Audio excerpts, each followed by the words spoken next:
Bismillahirrahmanirrahim. Assalamualaikum warahmatullahi wabarakatuh. Well, good afternoon, sir and all my friends. First of all, let's say thanks to Allah because of His blessing we can stay here without any obstacle. Secondly, peace and solution may be upon our Prophet Muhammad Sallallahu Alaihi Wasallam. Okay, everyone, let's introduce our group. We are from Group 3 with members Nabil Ajhari Husaini, Naila Turip Arusmana, Nurul Kusumaningrum, and for the last is me as moderator, Ratu Asri Permana. And then today we will present about curriculum component. Alright, before we start the presentation, let's reciting Basmalah together. Bismillahirrahmanirrahim. For the first speaker is me, Ratu Asri Permana. Let's get started.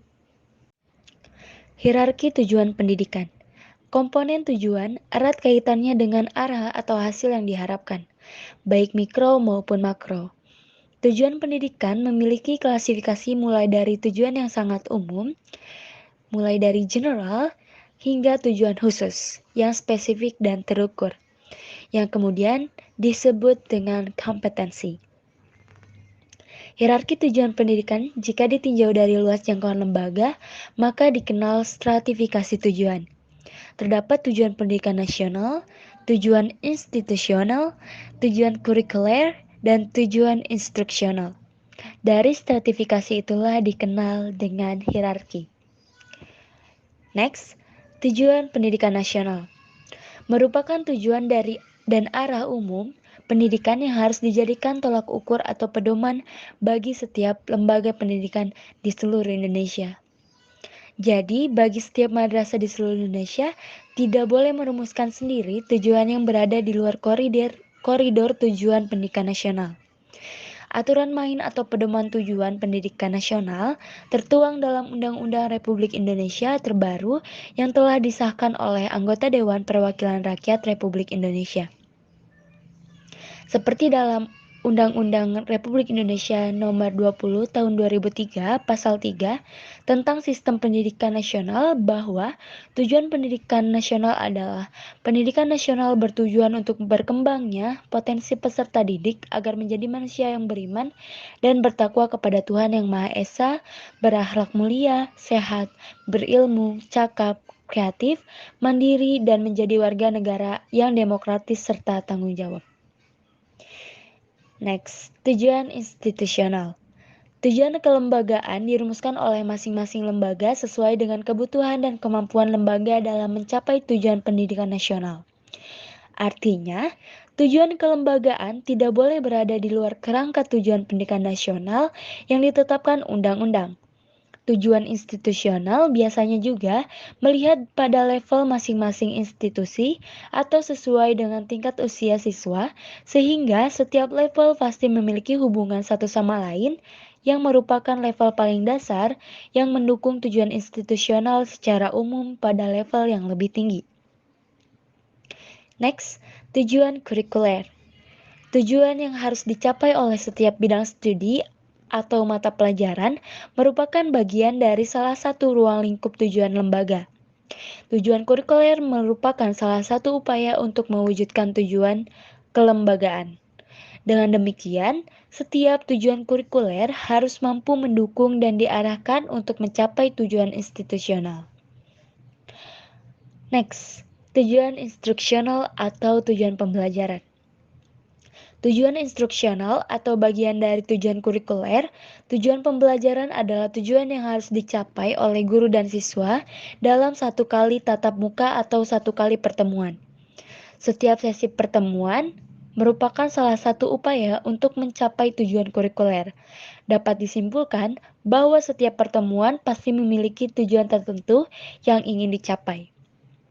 Berdasarkan penjelasan di atas, khususnya berdasarkan Undang-Undang Nomor 20 Tahun 2003 tentang Sistem Pendidikan Nasional, penulis dapat menyimpulkan bahwa lembaga memiliki wewenang dan hak untuk mengembangkan, menguraikan, dan menyusun atau memprogram komponen kurikulum berdasarkan nilai-nilai yang menjadi ciri khas masing-masing sekolah.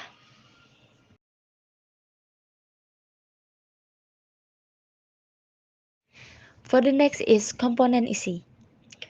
Isi kurikulum merupakan komponen yang lebih banyak menitik beratkan pada pengalaman belajar yang harus dimiliki peserta didik dalam kegiatan proses pembelajaran. Isi kurikulum hendaknya memuat segala aspek yang berhubungan dengan aspek kognitif, afektif, dan psikomotorik yang terdapat pada isi setiap mata pelajaran yang disampaikan dengan kegiatan proses pembelajaran. Next is afektif. Afektif meliputi dua. There are spiritual and social. What is spiritual? Sikap spiritual adalah sikap yang berhubungan dengan pembentukan peserta didik yang beriman dan bertakwa. Sosial. Sedangkan sikap sosial berhubungan dengan pembentukan peserta didik yang berakhlak mulia, mandiri, demokratis, dan bertanggung jawab. Indikator penilaian sikap spiritual dan sikap sosial. Penilaian sikap merupakan kegiatan untuk mengetahui kecenderungan perilaku spiritual dan sosial peserta didik dalam kehidupan sehari-hari. Penilaian tersebut dilakukan baik di dalam maupun di luar kelas sebagai hasil pendidikan. Adapun tujuannya adalah untuk mengetahui capaian atau perkembangan sikap peserta didik dan memfasilitasi tumbuhnya perilaku peserta didik. Contoh sikap spiritual yang dapat digunakan dan dinilai pada semua mata pelajaran. A. Berdoa sebelum dan sesudah melakukan kegiatan. Doing prayer. And B. Menjalankan ibadah sesuai dengan agamanya. C. Memberi salam pada saat awal dan akhir kegiatan. D. Bersyukur atas nikmat dan karunia Tuhan Yang Maha Esa. I. Mensyukuri kemampuan manusia dalam mengendalikan diri. F. Bersyukur ketika berhasil mengerjakan sesuatu. And then, ini adalah contoh indikator sikap sosial untuk semua mata pelajaran. A. Jujur merupakan perilaku dapat dipercaya dalam perkataan, tindakan, dan pekerjaan. B. Disiplin merupakan tindakan yang menunjukkan perilaku tertib dan patuh pada berbagai ketentuan dan peraturan. C. Bertanggung jawab merupakan sikap dan perilaku seseorang untuk melaksanakan tugas dan kewajiban yang seharusnya dilakukan, baik terhadap diri sendiri, masyarakat, lingkungan, negara, dan Tuhan Yang Maha Esa. D. Santun merupakan sikap baik dalam pergaulan maupun bertingkah laku. I. Percaya diri merupakan keyakinan atas kemampuannya sendiri untuk melakukan kegiatan atau tindakannya. F. Peduli. Caring merupakan sikap dan tindakan yang selalu berupaya mencegah dan memperbaiki penyimpangan. Okay, that's all from me. For the next speaker will be present by Nurul Kusumaningrum. Time is yours. Yang selanjutnya, pengetahuan atau kognitif. Pengetahuan atau kognitif meliputi pengetahuan konseptual, prosedural, dan metakognitif. Pengetahuan konseptual mencakup pengetahuan tentang kategori dan klasifikasi dan hubungan antara dan di antara mereka, bentuk pengetahuan yang lebih kompleks dan terorganisir. Pengetahuan konseptual mencakup 3 jenis. Yang pertama, pengetahuan konseptual jenis klasifikasi dan kategori. Yang kedua, pengetahuan konseptual jenis prinsip dan generalisasi. Dan yang terakhir, pengetahuan konseptual jenis teori, model, dan structure. Yang selanjutnya, pengetahuan prosedural merupakan pengetahuan bagaimana melakukan sesuatu, termasuk pengetahuan keterampilan, algoritma, teknik, dan metode seperti langkah-langkah membongkar mesin, langkah-langkah mengganti lampu, langkah-langkah mengganti sepatu rem. Dan yang terakhir, pengetahuan metakognitif, yaitu pengetahuan tentang kognisi atau mengetahui dan memahami, yang merupakan tindakan atas dasar suatu pemahaman, meliputi kesadaran dan pengendalian berpikir, serta penetapan keputusan tentang sesuatu. Contoh pengetahuan metakognitif ialah memperbaiki mesin yang rusak, membuat instalasi kelistrikan lampu, mengapa terjadi remblong. Contoh lain, apa yang terjadi jika penyimpanan arsip tidak tepat. Dan yang selanjutnya ialah keterampilan. Keterampilan adalah kemampuan dasar pada diri manusia yang harus dilatih, diasah, serta dikembangkan secara terus-menerus sehingga menjadi potensial dalam melakukan sesuatu. Selain itu, untuk mengembangkan keterampilan diperlukan proses pengasahan akal atau pemikiran, sehingga mendorong timbulnya keterampilan khusus.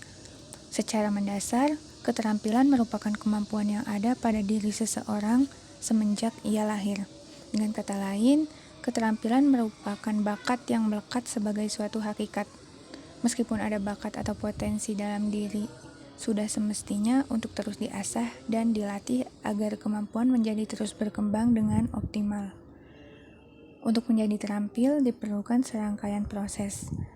Keahlian khusus yang secara mendasar dimiliki seseorang pada aspek atau bidang tertentu. Kemudian dilatih melalui latihan yang dilakukan secara berkelanjutan dan terus-menerus. Selain itu juga didukung dengan proses belajar secara tekun. Sehingga dari proses latihan dan belajar yang dilakukan secara terus-menerus itu muncullah pemahaman yang luas dan mendalam yang kemudian diimplementasikan dengan wujud penguasaan bidang secara optimal dan potensial. Yang pertama, ada keterampilan praktis, kemampuan untuk menyelesaikan pekerjaan yang seringkali membutuhkan pengetahuan dan pengalaman teknis.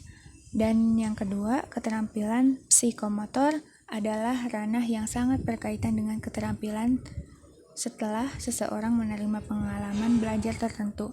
Keterampilan itu sendiri menunjukkan tingkat keahlian seseorang dalam suatu tugas atau sekumpulan tugas tertentu. Psikomotor berhubungan dengan hasil belajar yang pencapaiannya melalui keterampilan sebagai hasil dari tercapainya kompetensi pengetahuan. Kompetensi keterampilan ini sebagai implikasi dan tercapainya kompetensi pengetahuan dari peserta didik. Thank you for Nurul Kusmaningrum. For the next speaker is component method will be present by Nabil Ajhari Husaini. Time is yours. Terima kasih kepada moderator dan saya akan coba menjelaskan tentang komponen metode. Strategi dan metode merupakan komponen ketiga dalam pengembangan kurikulum. Komponen ini merupakan komponen yang memiliki peran yang sangat penting sebab berhubungan dengan implementasi kurikulum. Begitu pula dengan pendapat Terok Joni yang mengartikan strategi pembelajaran sebagai plak dan urutan umum perbuatan guru siswa dalam mewujudkan kegiatan belajar mengajar untuk mencapai tujuan yang telah ditentukan. Dari dua pengertian di atas, ada dua hal yang perlu diamati. Pertama, strategi pembelajaran merupakan rencana tindakan atau rangkaian tindakan, termasuk penggunaan metode dan pemanfaatan sebagai sumber daya atau kekuatan dalam pembelajaran. Yang kedua, strategi disusun untuk mencapai tujuan tertentu. Metode adalah upaya untuk mengimplementasikan rencana yang sudah disusun dalam kegiatan nyata agar tujuan yang telah disusun tercapai secara optimal. Metode juga digunakan untuk merealisasikan strategi yang telah ditetapkan. Dalam satu strategi pembelajaran digunakan beberapa metode. Strategi berbeda dengan metode. Strategi menunjuk pada a plan of operation achieving something, sedangkan metode adalah way in achieving something. Istilah lain yang memiliki kemiripan dengan strategi adalah pendekatan, approach. Sebenarnya, pendekatan berbeda dengan strategi maupun metode. Pendekatan dapat diartikan sebagai titik tolak atau sudut pandang terhadap proses pembelajaran. Roy Killer pada tahun 1998 ada dua pendekatan dalam pembelajaran, yaitu pertama pendekatan yang berpusat pada guru, teacher-centered approach. Yang kedua adalah pendekatan yang berpusat pada siswa, student-centered approach. Dan Rontre pada tahun 1974 mengatakan bahwa strategi pembelajaran dibagi atas. Yang pertama strategi exposition dan strategi discovery learning, dan yang kedua strategi group dan individual learning. Sekian dari saya kembalikan ke moderator. Okay, thank you Nabil. For the next is component evaluasi will be present by Naila Rif Arusmana. time is yours. Komponen evaluasi. Komponen evaluasi adalah komponen kurikulum yang dapat diperbandingkan seperti halnya penjaga gawang dalam permainan sepak bola. Evaluasi berarti melakukan seleksi terhadap siapa yang berhak untuk diluluskan dan siapa yang belum berhak diluluskan. Karena itu, siswa yang dapat mencapai targetlah yang berhak untuk diluluskan. Sedangkan siswa yang tidak mencapai target perilaku yang diharapkan tidak berhak untuk diluluskan. Dilihat dari fungsi dan urgensi evaluasi, yang demikian dari sudut komponen evaluasi, misalnya berapa banyak guru yang mengerjakan suatu mata pelajaran yang sesuai dengan latar belakang pendidikan guru dan ditunjang pula oleh media dan sarana belajar yang memadai serta murid yang normal. 1. Evaluasi hasil belajar dan ada evaluasi pelaksanaan mengajar. Komponen evaluasi diantaranya ialah melakukan kegiatan evaluasi, dapat ditentukan nilai dan arti kurikulum. Evaluasi merupakan komponen untuk melihat efektivitas pencapaian tujuan dan juga evaluasi sebagai alat untuk melihat keberhasilan pencapaian tujuan dapat dikelompokkan ke dalam dua jenis, yaitu tes dan non-tes. Okay, thank you for the last speaker, Naila Turifah. And the materials is over, guys. For the next is conclusion. The conclusion for these materials is the components of curriculum development can be interpreted as an idea, an assumption, or principle that is the basis or starting point in developing the curriculum. The main components in curriculum development are the hierarchy of educational objectives, the content or subject matter component, the method or strategy component, and the evaluation component. Hierarchy of educational objectives, namely assumptions about educational goals, national educational goals, institutional goals, curricular goals, instructional goals, or learning objectives that become the main component in developing the curriculum. The assumptions of the components of the goal have implication for the formulation of the expected direction or result. Components of the content or subject matter, namely assumptions related to the learning experience that students must have, which includes affective, knowledge or cognitive skills, and then components of methods or strategies, namely assumptions related to curriculum implementation, which includes approach, methods, technique, strategies, and learning models.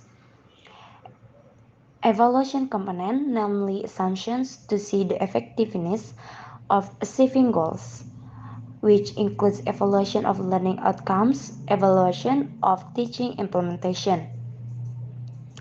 That is the conclusion. The last is we have quotes. The curriculum is formed to develop intellectual and intelligence and attitudes that must be by the values of norms that apply in society and can provide skills so that they can adapt in the community environment. Okay guys, that's all from me and from group 3. Thanks for your all attention. Assalamualaikum warahmatullahi wabarakatuh.